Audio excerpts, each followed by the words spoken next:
theory. The first of 2024. We wrapped it up last week with Taylor McLeod. He's out today, but we got Nate Spurlin of the Cap Podcast, who is anxiously awaiting his first album of 2024. And back again, Anthony Vasquez, who fittingly is here to talk about his two favorite teams, the Oklahoma City Thunder, and we're going to get to the Ravens later, who wrapped up the 1 seed as the NFL playoffs loom. But let's start with this great game, one of the best games of the season so far between the Celtics and Thunder, the two top teams in the power rankings coming into this game, two of the best records in the league as well, and just 2 games apart now, 2.5 games here. After the Thunder beat the Celtics at home pretty convincingly, Vasquez. We kicked it around that morning. You were surprised that the Thunder weren't favored. The Celtics, on our official sports wagering partner here, FanDuel, were 4-point favorites. And it was the Thunder who set the tone early, won the first quarter, got their lead up to 18 early in the fourth. And their pace, just like last year when these two teams played, Thunder obviously in a much different place a year ago, but even that group last year, without Shea in that game, ran the Celtics off the court and scored 150. In this game, 127. Big shots from Shea throughout. Great check game as well. Jalen Williams was really good here. And the Thunder showed it wasn't a national game, but a lot of people tuned into this one given where these two teams were.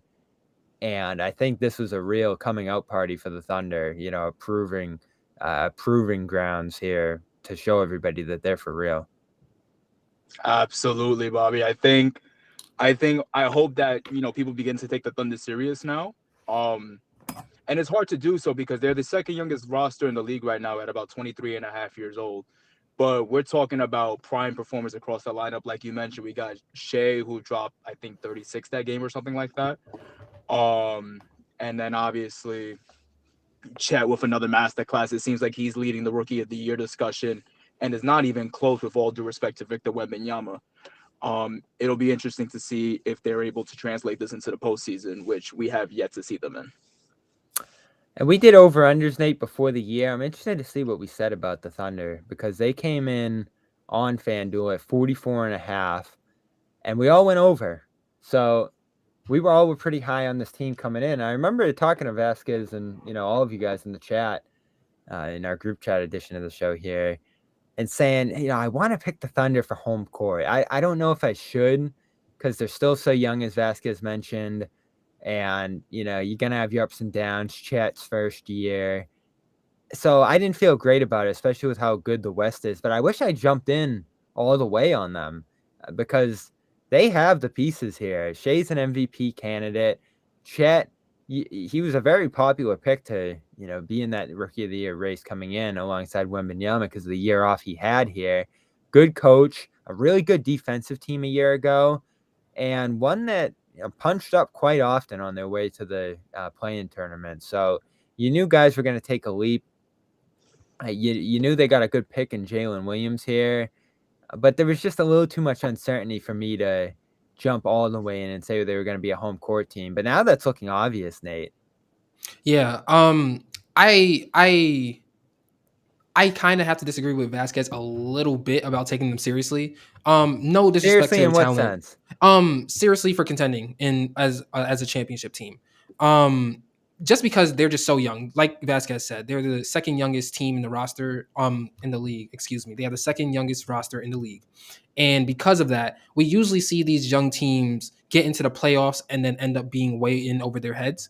And I suspect that this is going to happen for them as well. I think that they're a really good team, but again, the youth in playoffs, the amount of time that it takes, the amount of experience that it takes for you to win in the playoffs, the Thunder just don't have that yet. I think they will get it in this year and coming years after. But for this year to say that they're a championship contender, I'm kind of like we have to press the brakes a little bit. Well, it's going to be an interesting thing, Vasquez, is they haven't been there yet. They got that play-in experience, and I was kind of surprised they bowed out of that.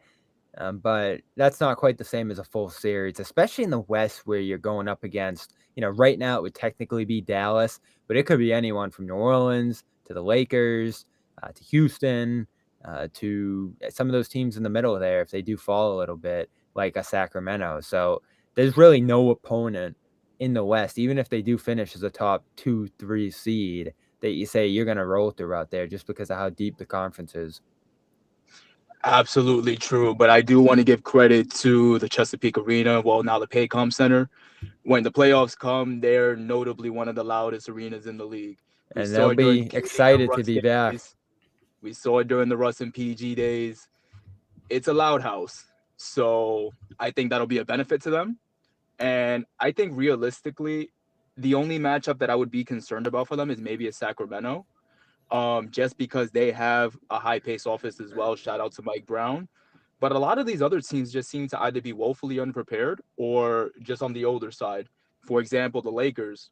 Health is always going to be an issue for them. If they're not in these playoffs healthy, there's no way that they're going to win. Yeah. I got And faith in my Thunder. That's just bias. And they've slid quite a bit since the in-season tournament here. And that's the thing, too, for the Thunder. It's not early anymore. I said this on the Garden Report tonight. Some of the teams like Houston, like Indiana, they've regressed a little bit, Nate, but this team's still up there. And you're seeing them go in a even higher direction right now in terms of knocking off the Nuggets, knocking off the Celtics here.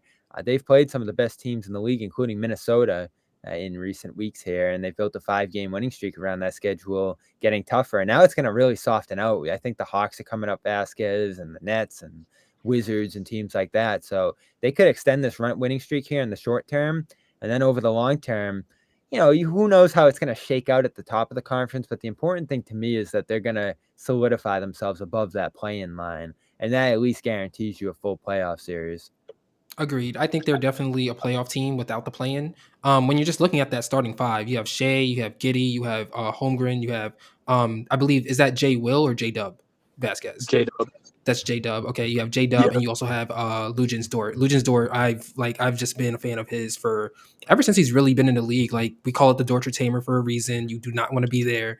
The And best he's played prison a guard in the playoff league. series. Yeah, he has played a playoff, and he locked up James Harden. Like, the only time I've seen like someone like actually lock up James Harden without like James Harden like just like fumbling or whatever. Like, that's like the only time I've seen that. So they do have the squad. Chet Holmgren has been really impressive. Shai Gilgeous-Alexander, as you said, is a MVP contender. But again, I think it just comes down to youth, and that's just something that they have, unfortunately. And because of that, they don't have the experience. And I think that maybe in 2 years we can start taking them seriously as a championship team, but they need that experience first before we can start really expecting them to be lifting any trophies anytime soon. In response to that, if I may ask, Bobby, I know this came up in conversation in the chat a while back. Are there any veteran moves that you guys envision them being able to make with the deadline fast approaching next month? I think you have to. And it's interesting because they have all these picks into the future. Some of them are valuable, and when you think of where the Clippers are at, they could be more of a short-term window for them. I think you try to be aggressive if you're them, and that doesn't mean go out and get a star. Everyone's debating right now, Vasquez, should they go get a star? I don't know what star is out there. It's certainly not Levine, as Nate would say.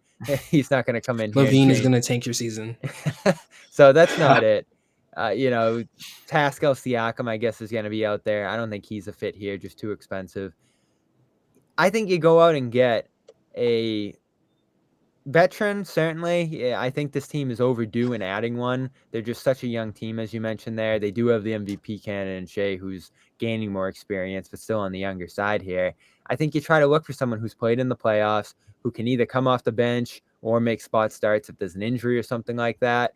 And I was talking to Brandon Rabar, who covers them out in Oklahoma, and he threw out two names that I thought were really good. And Kelly Olynyk, who you have to think is going to move this year because he's an expiring contract on a pretty bad Utah team, and Isaiah Stewart, who's on the worst team ever. Isaiah Stewart doesn't help at all.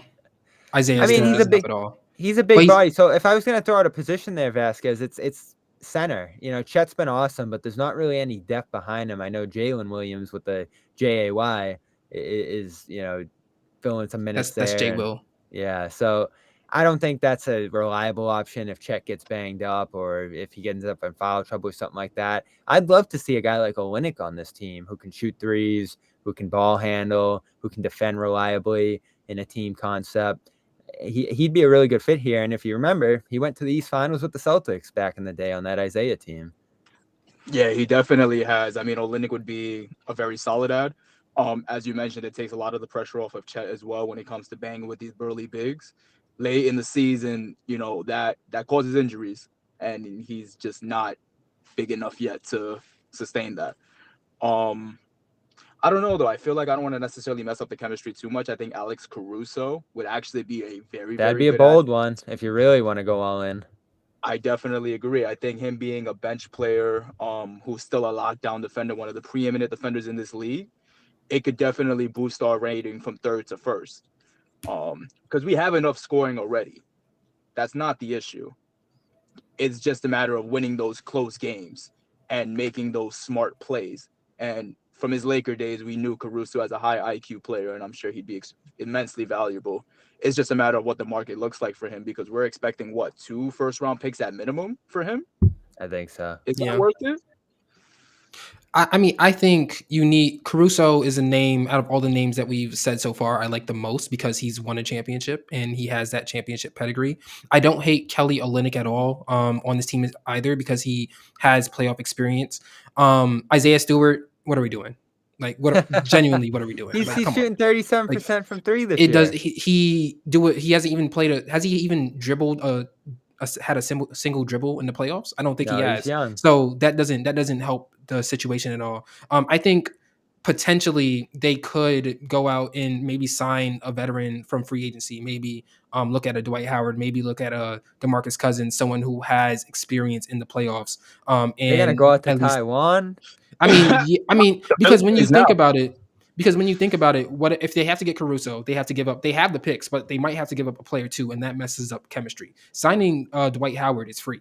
You just add him to the roster, and his experience, his veteran experience, is just helpful throughout the whole organization. And I think that's really kind of what they should be looking for instead, versus like actually adding someone who needs like 20 minutes of playing time every game. Those guys have been out of the league for a little bit, but I don't hate the idea of doing something like that. And you know what name does pop into my head, Vasquez, in that sense? If he wants to join this team late and ramp up for the playoffs, is our old friend in Boston here, Blake Griffin, who's hasn't signed with the team to start this year. Oklahoma ties, of course, that being his, home state. That could be a fun finish for his career, playing with those young guys into the playoffs and, trying to make a push there. I don't know what his plans are.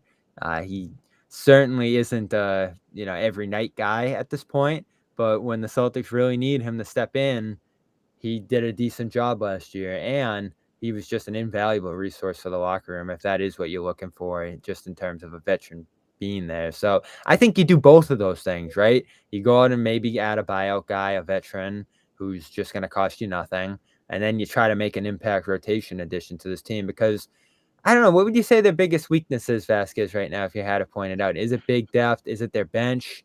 Do they need a guard like Caruso? Like, what does this team need?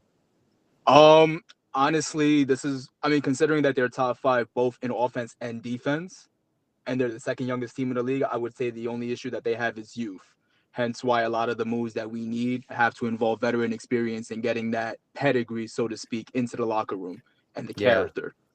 And they have the picks. They have Potentially PJ Tucker. I wonder. I imagine that he's pretty cheap. Would be an amazing addition to this lineup. He brings a certain level of toughness and mettle. I think one thing that we do need, now that you mention it, is an enforcer. Yeah. We need somebody who's really gonna be the PJ James Tucker is Johnson. an enforcer. Absolutely, and I think he gives the team a little bit of toughness and an edge. So is Isaiah Stewart, though. I think you need a guy who can actually play. Vasquez, I'm gonna tell you straight up. I think Bobby's trying to tank your season. I think Bobby saw this Boston game and saw Oklahoma City beat Boston, and now he's like, "What can I do to make sure that they never meet in the finals?" I think that's what's happening.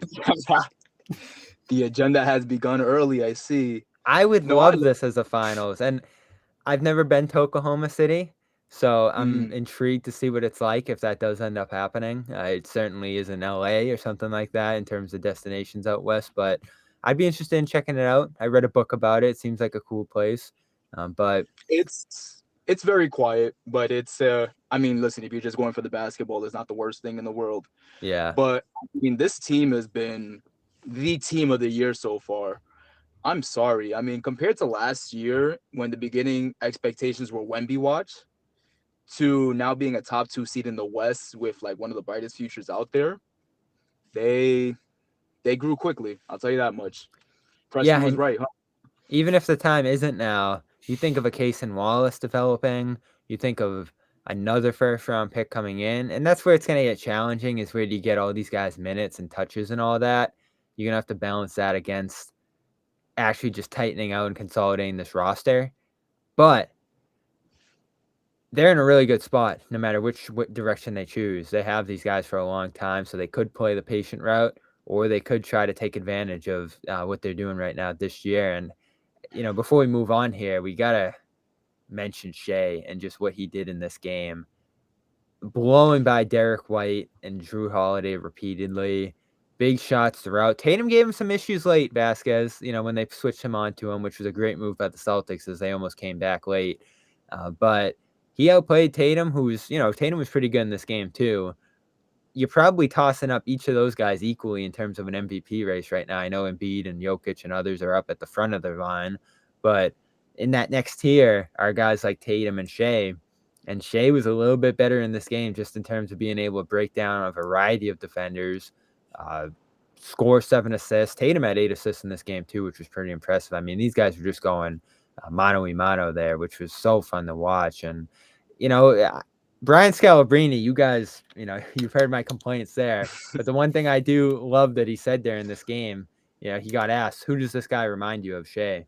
And he said a bigger Tony Parker, just in terms of all the moves he's able to do inside the park, the finishing ability, the mid-range game. And I can see that. But there's also some Jimmy Butler there too. And that's what makes me dream a little bit that if he really gets going in the playoffs, he could be the best player in any given series, except that Nuggets one, Nate, where it's going to be Jokic, of course, as a favorite there. But they've knocked off the Nuggets too. They've knocked off the Nuggets twice here so far, so who knows? They have, and one of those times was in Denver. Yes. So you believe in them going the distance, Vasquez, or is this year just going to be about experience in the playoffs and kind of getting their feet wet? I'll answer it this way. Do I expect them in the finals this year? No. Would I be surprised if they pulled off a Cinderella run? No, I would not be surprised either.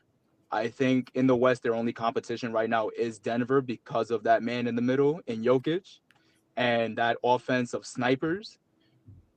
But I think the Thunder will make it competitive enough. If Shea is the Jimmy Butler that you say he could be, we'll be in the finals before long. All right, so we'll leave that one there. We'll talk about the Celtics another day. We do that enough, but good effort in this game coming back. I don't think this was a horrible loss. You don't want to go down by 18 to start the fourth like they did, but this is a good team they went up against, a good test, and only their 7th loss this season. So they get the Jazz Friday, a couple Indiana games, similar kind of opponents. I'll be interested to see how they look in those, and then a really tough back-to-back against Minnesota and Milwaukee next week. So schedule definitely ramping up for them too. We're going to talk some football here, and before we do that, playoffs are approaching. Just one more week until the postseason.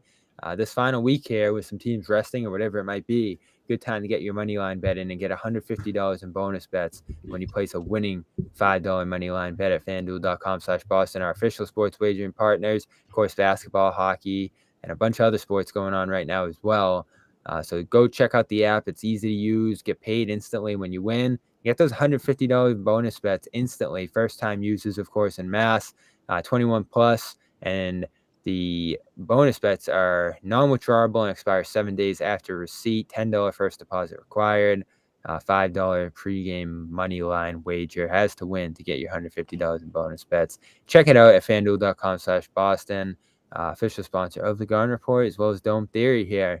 So let's continue talking about the Ravens here, who clinched the top seed, and inevitably with that, I think there's going to be another MVP for Lamar Jackson, who's just been incredible after re-signing over the offseason. Still, to me, surprising how that whole situation went down, where he really didn't draw much interest around the league, and then ultimately came to a deal with the Ravens there. Looking back on it, Vasquez, you have to think if the rest of the league could change how they approach that now, be a lot more interest in him and what he's able to do out there, because he really just doesn't have a stellar cast around him. You've had some receivers really step up there, and it's headlined by Zay Flowers, the rookie, but he's made a lot out of a little there. Um, I want to be very careful about saying that because that discredits the moves that were made in the offseason. I think No, this they're much better for sure, but yeah, this wide receiver core is probably one of the best ever. I think Zay Flowers is going to be a top 10 receiver in this league one day. He's so fast, he is so shifty. OBJ is a good veteran presence, even if he's not the player that he once was. yeah, and you And see him working with those other guys on the sideline during that last game there. exactly. And I think, the focus, the fulcrum of Baltimore's offense is always going to be the running game. And that running game was dominant again this season. Gus Edwards has, I think, about 14 touchdowns right now. Lamar Jackson has himself a few handful. I think they broke the franchise record for rushing touchdowns in a season. So this offense is perfect for Lamar. It accentuates his strengths. It allows him to be the free offense that he wanted to play in. Shout out Todd Monken. And that defense, wow, best in the league by far. What do you think, Nate? Are they prohibitive favorites to win it all now? Oh, for sure. 1000%. That defense is probably the best defense in the league right now. The offense is also arguably the best best offense in the league right now. I think that most of the credit should go to Todd Monken.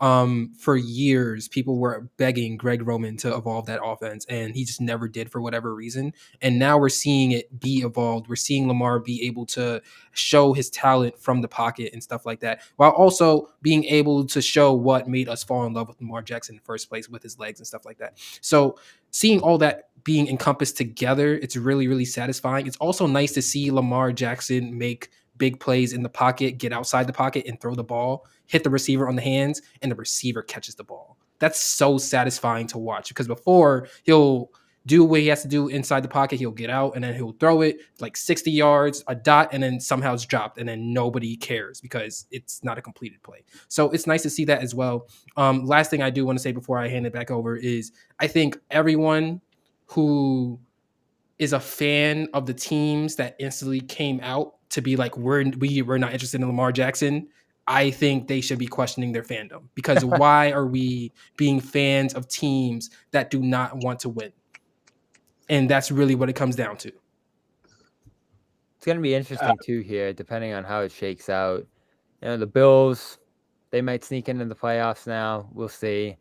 You have that AFC South that's pretty weak. The Browns have come on pretty strong late, and if they're going to be there deep into the playoffs, it would be fun to see Flacco versus his old team with Cleveland there, and it's a really good Cleveland team too. Those AFC North battles are always really tough. And then, of course, you get the Chiefs, who I don't think anyone really knows how to feel about after the regular season they had there. So there's a little bit of competition here. Miami's tough too. They've played some shootouts, but the Ravens just beat them. They beat the 49ers emphatically. So they've passed all the tests here in the regular season. Just going to be interesting to watch them be that top team to beat because, for most of Lamar's career here, they've had some good teams, but they've been more of a fringe contender now. To see them shape up into this, powerhouse this year and become that team that's going to be the one everyone watches each step of the way is really compelling to me because, the 49ers, they're awesome. They have a lot of talent all over the place, but, outside of McCaffrey, don't really have that one star you're looking for. I guess it's the quarterback that you're... Nah, they have Deebo Samuel. Deebo Samuel's a really good player. Yeah, I know. I'm more talking about the quarterback position here. And this has been a rough year for quarterbacks. Really has. So for Lamar to kind of run away with being the best at that position this year, I think is awesome because obviously he's been doubted each step of the way. And he's only continued to grow and advance and prove himself. You mentioned the pocket play, Nate, especially. I mean, he's always been able to do that, but he's taking it to another level here. And I mean, he's earned his status in this league, and I think it's been awesome to see. He's a guy, all of us obviously saw him in college, coming into the league.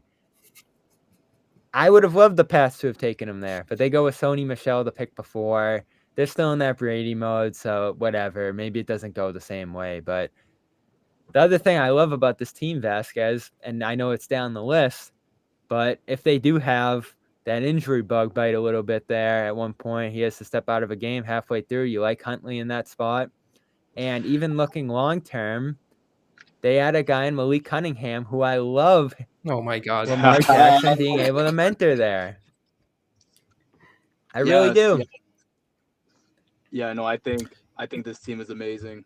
The Snoop Huntley, as much as I love Snoop, he blew the playoff game for us last year, man. That No, was you want Lamar healthy, but my only point was they are in a better position than so many of the teams we've He's watched this year yeah, at the backup he's spot.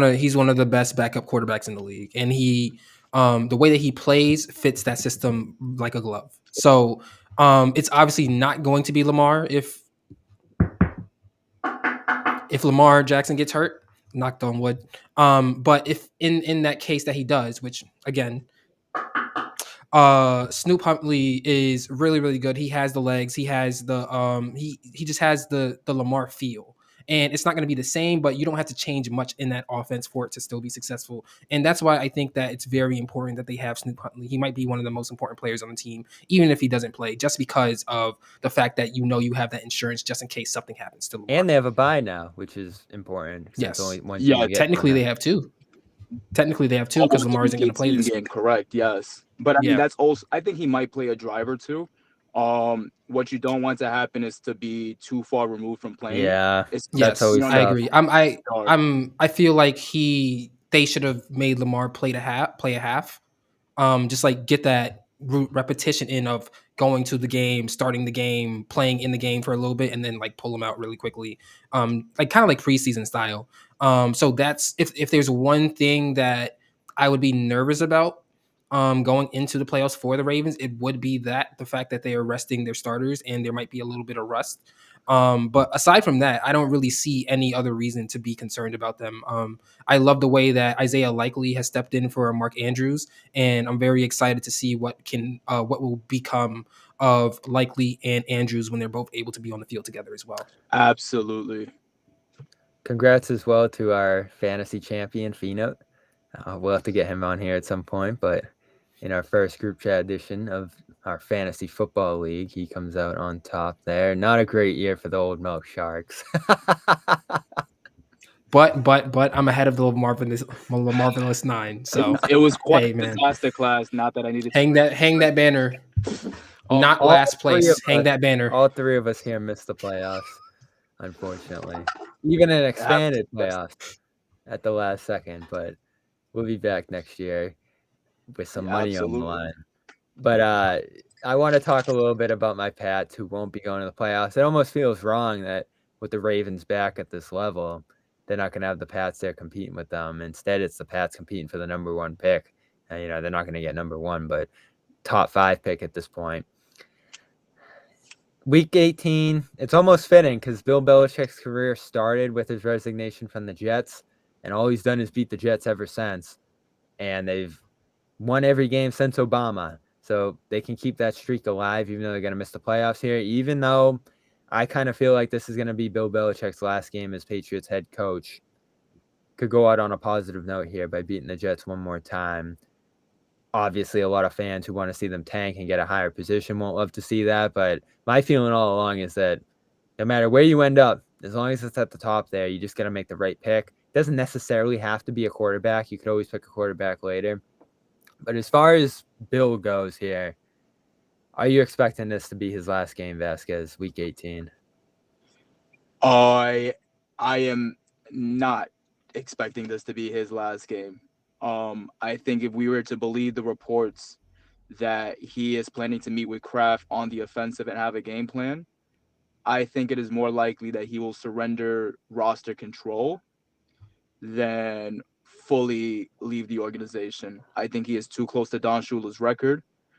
I think the Crafts want him to do so in a Patriots uniform, and I think regardless of the public opinion against him forcing Brady out, he's built enough, status in this league to do things the way that he might want to.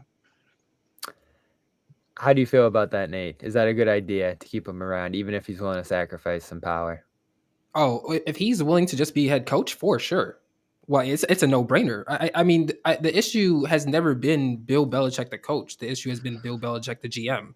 And if you essentially fire Bill Belichick the GM and you keep the greatest head coach of all time, who says no to that? I think I might. The tough part Well, here is it it's a good sounds thing good. you don't make the decisions, Bobby. It sounds good in theory, I just think it's going to be difficult to work out. And obviously, they got to figure out who that GM will be if they're going to bring him in. Has to be someone Bill would work with if they're going to work together into the future here. But I think it's just a tough position to oversee a coach with this kind of cachet, as Vasquez said there, a guy who's made decisions his whole career here. I mean, he hasn't had anyone above him for over 20 years now. So all of a sudden, a guy's just going to come in who's making personnel decisions for him with no say. Like, it sounds good as an idea, but I just think after the last couple of years, he hasn't done the greatest job coaching the team. And obviously, it's headlined by the Matt Patricia thing a year ago and that disastrous decision. Seeing Matt get worse this year and having that go the wrong way and probably ending this offseason. I get the argument. You bring in a new quarterback, you get a fresh start next year, bring in some pieces, spend some money, and maybe you start going in the right direction again. But all I ask is for what? Like, just to feel good, just to see it end nicely with Bill here. Because I don't think by the time they're a great team again, it's going to be winding down for Bill anyway. So at this point, is he just here to kind of break that record and, coach his last years out here and, keep doing what he wants to do? That'd be great. Obviously, that's what you want to see with Brady. But they're in a really bad spot right now, and I think they're in a great position to start 100% fresh. And yes, I don't know if the next guy, and it seems like it's going to be Gerard Mayo if Bill does move on here. I don't know if that's a good option. I get your argument that there's a lot of uncertainty with that. But the position they're in right now isn't good at all. I mean, I can't even watch this team. They're so bad. They can't move the ball an inch. I mean, it hurts when you have a stationary target as quarterback as well, which would be solved by by two things. By first thing being Bill not being the GM anymore, and the second thing being that whatever GM the Pats have, he trades all his first round picks to the Chicago Bears for Caleb Williams. For Caleb Williams, we want Justin Fields. No. Come on, now you're sticking with Fields after how it started? I've been with Fields the whole time. Vasquez, is that not true? Unfortunately, Nate is right on this one. I've been with Fields the whole time. The only valid argument I see for trading Fields is the fact that you get to restart the clock with another minimum QB contract. That's really the only valid reason. Besides that, and it's a very valid reason. Like, it's something that I'm still wrestling with in my head. Like, do I want the Bears to keep Fields? Do I want the Bears to trade him and like reset that that quarterback timeline? But overall, like, from what we've seen with him, especially with him working with DJ Moore and nothing, like, it's like seeing that growth, seeing that progression. The defense is coming; it's starting to come along, but it's not really where it should be. Especially for a Bears defense, it's not where it should be. Seeing all that stuff, like, I think that the bigger question is, do we keep the coach, Matt Eberflus? And I think the answer is no. I think we fire him and we get Eric B, and then we win some Super Bowls. I think that's what should happen. And draft Marvin Harrison Jr. Man, what'd you say, Vasquez? See where he ends up. No, I was saying it seems more likely that Eric B is going to stay in Washington and be promoted. Why? Because Ron Rivera's not lasting another year under that regime, and I think nobody a sound offensive mind. Nobody's gonna last long under that regime. They have Sam Howell throwing, like, leading the league in interceptions. That's not Eric B. And the other thing too is, I think that Eric B, I think it's the same situation as Lamar Jackson from the standpoint of, it's clear that this guy impacts winning, and you guys are just like, all you NFL owners are just out on him for whatever stupid reason it is. Like, do you care about winning? We see what happened. We see how good the Kansas City Chiefs were with Eric B. We see how bad they are without him, with Matt Nagy calling the offense, which that's a whole other thing, and I could get into a Matt Nagy rant another time. But regardless, we see the difference. It's literally night and day between the Chiefs being this spectacular offense that can run these trick plays with carousels and stuff like that because they're that good. And to them now, you have Travis Kelce throwing his helmet on the sidelines. You have Patrick Mahomes getting ready to fight referees and stuff like that. Like, you can literally see it being night and day. So I just don't. If Eric B's only option is to stay in Washington, that's just a massive failure by the NFL, because it's clear that this dude impacts winning. And because of that, specifically because of this year, I think that his stock should be higher than what it already should have been. Well, if you do move on from the head coach there in Chicago, how would you like to hire Bill Belichick? I'm good. Thank you. Oh, all right, you're good. But for the reason that you said, like it's the fact that he's starting to get up there in age. Like if he's like 50, then sure, bring him. But like what is Yeah. he, like 65, 70 at this point? Like it's 72, 73. He's in pop yeah, like it's territory. clear that the sun is setting on the Bill Belichick book of the NFL, and it's been a wonderful book to watch. It's amazing, but at the same time, I think that he should be allowed to, if he's willing to take the lesser role of just being the coach, I think he should be able to. But if he's not, you're finish moving his. on? Oh yeah, if he's not able to do that, yeah, he's out. Well, I think that's what's going to happen. And next week's He going to might be so be- interesting. I mean, it's going to be awkward at Foxborough this Sunday. It's going to be snowing. It's going to be Jets Pats. It's going to be another toilet bowl. But you don't know. Everyone in that crowd's going to be wondering, is he back? Is he gone? You know, do we give him a standing ovation here? Do we boo him off the field if they lose? They're not going to do that. But I agree, Nate.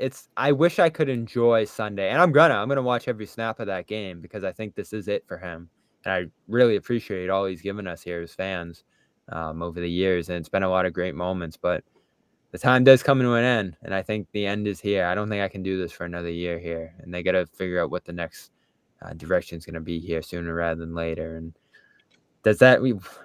what would be the most interesting landing spot for him, Vasquez, if he is done with the Pats here? Would it be Washington? Could it be Dallas if The things go Chargers. wrong there? Chargers? I was just about to say that, Nate. Those Chargers are by far the most interesting spot for him. I think the biggest issue that Belichick has right now is that he doesn't have a quarterback, which again is a problem that he created himself. But you're talking about the Chargers. You're talking about Justin Herbert, who is universally regarded as a top 10 quarterback in this league, top 5 as a talent. You got offensive weapons there in Mike Williams. You got Keenan Allen, who is still performing at an elite level. Austin Eckler has been slowing down a bit, but they got the offense. Austin their Eckler's defense- a Belichick guy. He would love to have that guy. Absolutely. And the defense, I think, is like bottom 5 in the league, but they have the talent there. They have stars. So if Lots of anything, stars. Belichick actually helped them in that regard, being the best defensive mind in league history. They could easily be a 13-win team next year if he was coaching them. But the question is, would he also take the managerial duties? Because after they fired Telesco, they haven't hired a replacement. Oh, yeah, I think that's a given with him at this point. Again, I just can't see him working for someone else. So they'd be giving him full control. They'd be giving him the bag. They'd have to, sell out to have Belichick take this thing over. And the argument you make there, Vasquez, is if he is older, if he's really trying to go for one more ring like Brady did down in Tampa, that's a good situation to get it. Chicago's not ready. Dallas is ready, but who knows if that's going to open up. And then Washington is not ready. So right now, in terms of available jobs, it's definitely the Chargers. So that'll be interesting. Dallas might be the only team that if they get Bill Belichick, I still won't take him seriously. How about this? This one's fun. Buffalo. No. No. Josh Allen needs to focus on completing his passes and being a quarterback instead of a running back. That's what he needs to do. And I don't think Bill Belichick is going to fix that. It's kind of hard to be a quarterback when your team isn't really doing too good. No, they have the weapons. I mean, Stephon Diggs hasn't seen a target in like the whole season. I mean, he's also been complaining since before the season started because he hasn't seen any targets. They got him to make Josh Allen better. He did that. And then Josh Allen stopped throwing the ball to him, or for whatever reason, he's not as big of a part of the offense as he was. And now they got worse. It's simple correlation. I think that's more of an indictment on the head coach and Sean McDermott himself and the staff putting Josh Allen in a position to try to be Superman, because you see the media is really big on him being a dual threat quarterback, him having as many rushing touchdowns as he has in the last 5 games. So I think he's trying to uphold that standard at the expense of his team. I'm with Nate. Did Josh Allen complete more than 50% control. of his passes last game? I do not think so, but I know he has 40 touchdowns and Oh counting. nope, dead on it. 50% against the Patriots. Yeah, he took care of like business there. 50. This has been his completion percentage over since November 19th against the Jets. Actually, no, since November 13th I against mean, the Broncos. Zappy completed more passes than him. That's never good. 57.7, 57.7, 62.5, 56.9, 54.8, 46.7, 71.4. That's against the Chargers, and then 50% against the Patriots. I agree with you, Nate. I think That's he's too inexcusable. focused. He's too focused on the run game, and they've never had a run game there with him, which just blows my mind because they're good running backs everywhere across the league, and they can't figure it out. It's going to be bad. I think the coach is gone, and that would be a quicker move for Belichick than going across the country and Yeah, right in the Patriots' backyard. I will say that it's impressive that if they win this game against the Dolphins, they'll be the 2 seed, and it's such a microcosm of their season. The fact that if they win this game, they're the 2 seed, and if they lose this game, they're not in the playoffs at all. Well, I'm glad whoever wins that game, whoever's going deep into these playoffs, we're getting these garbage teams out of here, and the Pats are among them. So I'm very happy to see this season come to an end. There were a lot of bad teams out there, and they were as bad as anyone. It was just a nightmare season. So that's our football talk here. I do want to do, fortunately, another ugly one in Boston here. Baseball Minute. Give HelloFresh a try this winter. Don't want to go out in the cold. Don't want to go to the grocery store. Certainly don't want to go out to eat with the prices right now being what they are. HelloFresh is a great option. Laid out ingredients, instructions. Even if you don't love cooking, they make it easy. They make it fun, and they make it affordable, customizable as well, so it comes whenever you want to your front door, in a box, on ice, and you can customize what you're getting for your diet, for your preferences. The menu is constantly evolving as well, and they're throwing in free breakfast for life with every order when you go to hellofresh.com/CLNS-free. Great sponsor. I've always loved using them. Very enjoyable experience with them, and some really fun recipes in there for whatever you like: fish, steak, chicken, hamburgers, all of that in there, as well as some vegetarian, vegan options too. So check it out, hellofresh.com/CLNS-free. Oh man, I was expecting more than this to start the Red Sox offseason. Lucas Giolito, the big splash for my Bo Sox. They had money to spend. They changed the GM. Sure, there's still time here, but we're like a month from spring training starting to get underway, at least the early portion of it. And this team hasn't done anything to substantially change their roster here. In fact, they took a big step back, I felt like, this week, trading Chris Sale to the Braves for, what's his name, Vaughn Grisham, Nate? Second baseman. Vaughn Grisham. So these are very Chaim Bloom moves. And even our friend Taylor admitted Bloom didn't even want to move Sale. So this is almost an extreme version of some cost cutting here that we've seen over the last couple of years. We'll see with Grisham. Apparently he can hit. Apparently he's a really nice prospect for second base where they need some help here.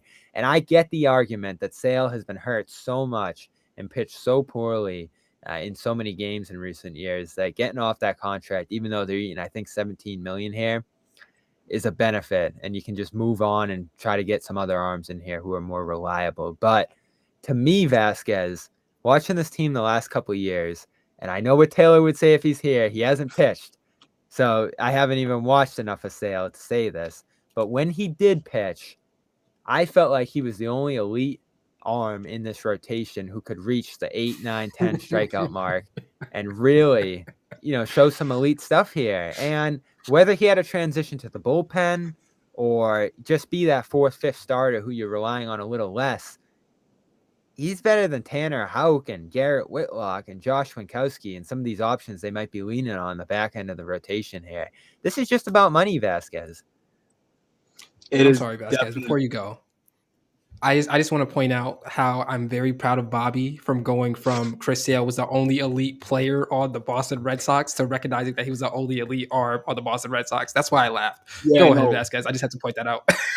I'm glad we were on the same time and with that money. When he came back against Detroit last year, and again, another wacky injury. I think he crashed his bike or he had a rib injury to start. He's just had the wackiest injuries.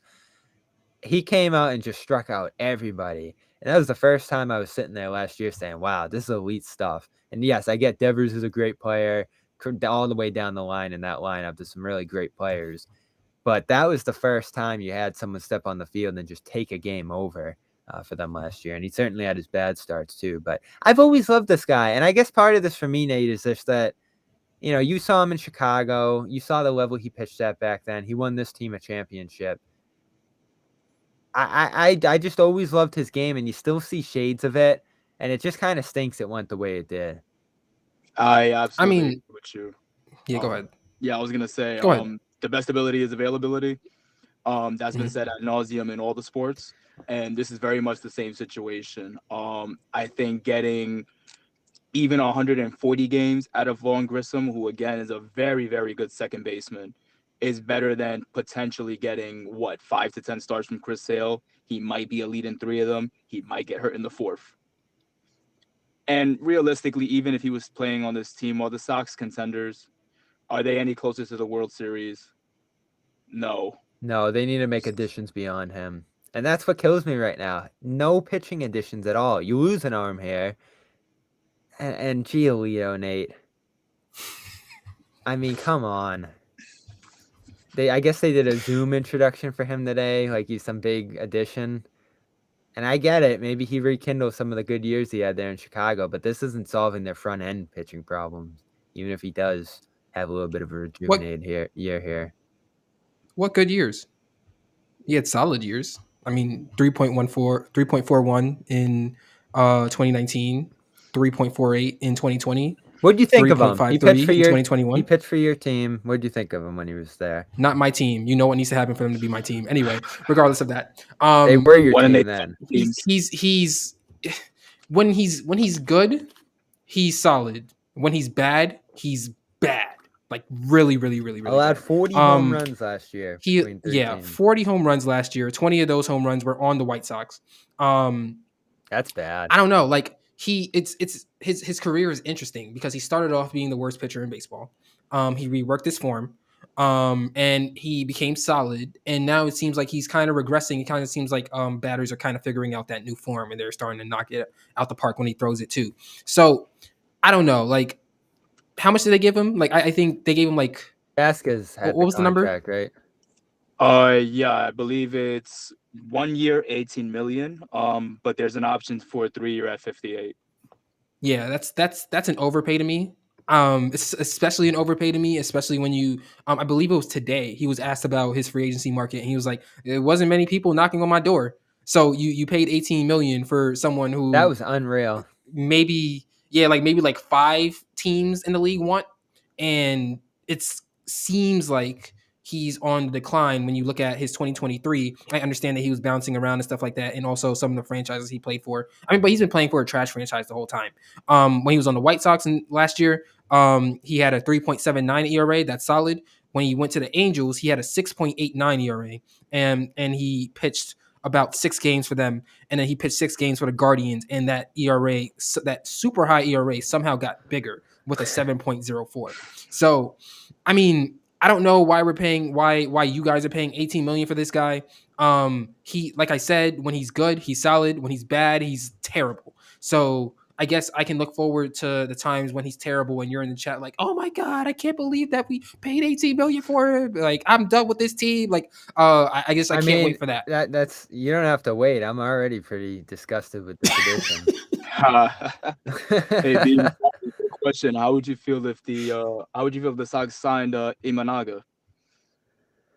I'm fine with it. No, not super familiar, but I'll take any pitching they can get at this point. Yeah, I believe right now they're expecting him to get 20 to 25 million a year. They were expecting him to sign maybe $100 million deal. Was he the player from Cuba? No, Shota Imanaga is on Team Japan. He's he's the second big pitcher behind Yamamoto, who ended up signing with the Dodgers.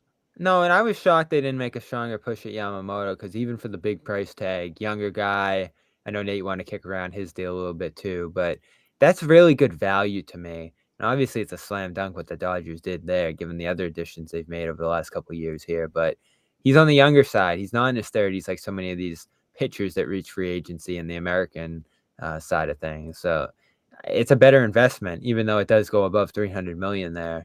you know how I feel about what the Dodgers are doing and what they're getting away with here, but that's a great addition, and I think he's going to pan out, but obviously Boston didn't feel strongly enough about that to really extend themselves for him here, and all I ask is if you're not willing to do that, I mean, they were damn near close to losing Devers, as we know, and if took like booing at the Winter Classic and just berating the ownership group at that fan event a couple of years ago to finally get them to ink that deal.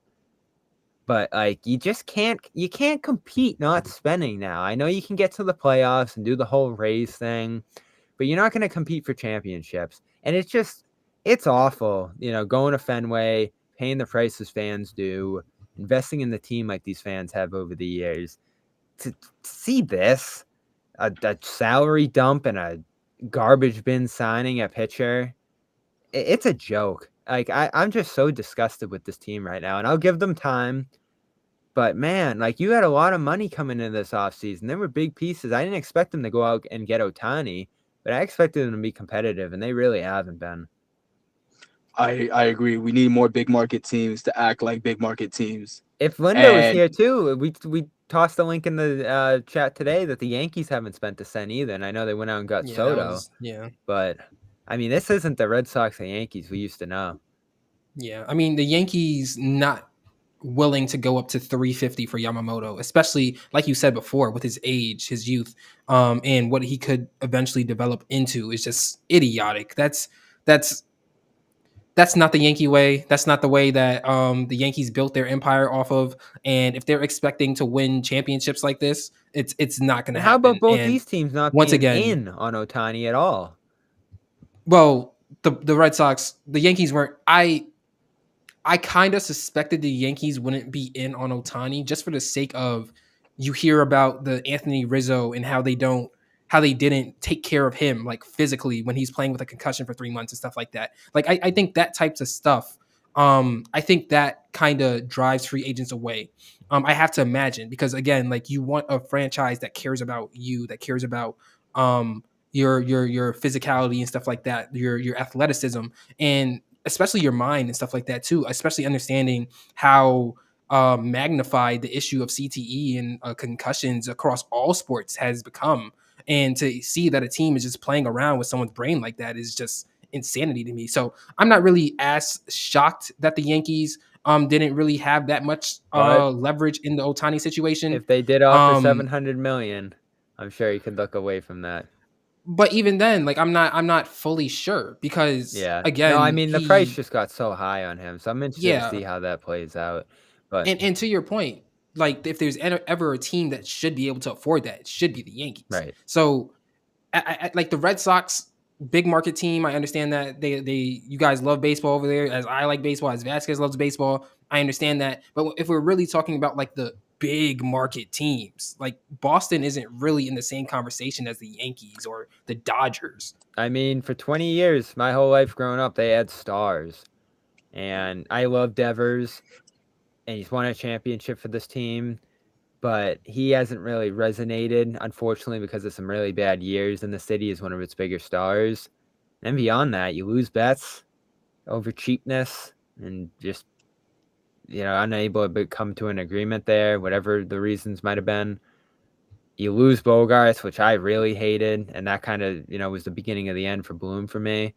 And then again, you nearly lose Devers too. You lose Sale here again. Not a star, but one of the guys you recognized on this team. It's tough. And like I've said, I know you guys aren't up here in Boston, but a lot of people really have soured on this team to the point where they're not even paying attention to them anymore. They're not going to the ballpark. So I hate that because this is my team growing up. I love the Pats, love the Celtics, but this was my team. And I don't know. I wish Taylor was here to walk me off the ledge a little bit with this group. I'll give them some more time. But baseball, it'll be here eventually. Just want to chime in on some frustrations here at the back end of the show. Good to have Nate Spurlin here as always. The Cap is away in his first album of the year. What do you think it's going to be, Nate? Is there anything scheduled that you're looking forward to?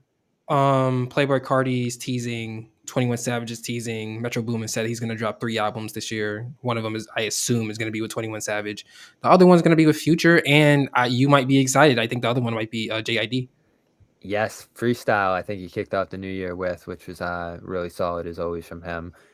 Still, maybe my top rapper going into 2024. But I'm excited for Kali Uchis as well, who is actually dropping next week after her great album last year. So I'm looking forward to her too. Anything on your end, Vasquez?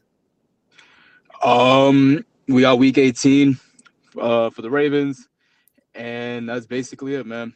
Living life. I definitely can't wait for that Metro 21 album. Heroes and Villains was masterful. All right, he is Anthony Vasquez. Join us again here for the second time from New York. Thank you, Vasquez. Nate, as well, down in NYC. Enjoyed New Year's down there. Hope you guys had a happy New Year's, and everybody else out there. More consistent episodes for sure. Group chat chiming in constantly here. I think you'll see some different combinations of hosts here too, and some interviews coming as well here on Don't Dairy. So subscribe. Lots of episodes coming. Spotify, iTunes, Stitcher, and more. Quick shout out too for the network SeatGeek. Still run this promo, I believe. $20 off your first order. Just use the code DreamersPro when you head over there at SeatGeek. Great app. Everybody uses it. I've used it forever. Ratings on deals. Green's great. Red's bad. All kinds of sporting events, concerts, whatever you're looking for. $20 off your first purchase. Just use that code DreamersPro. And that's our show for today. Dome Theory. I'm Bobby Manning. We'll see you on Celtics post game Friday for the Jazz game.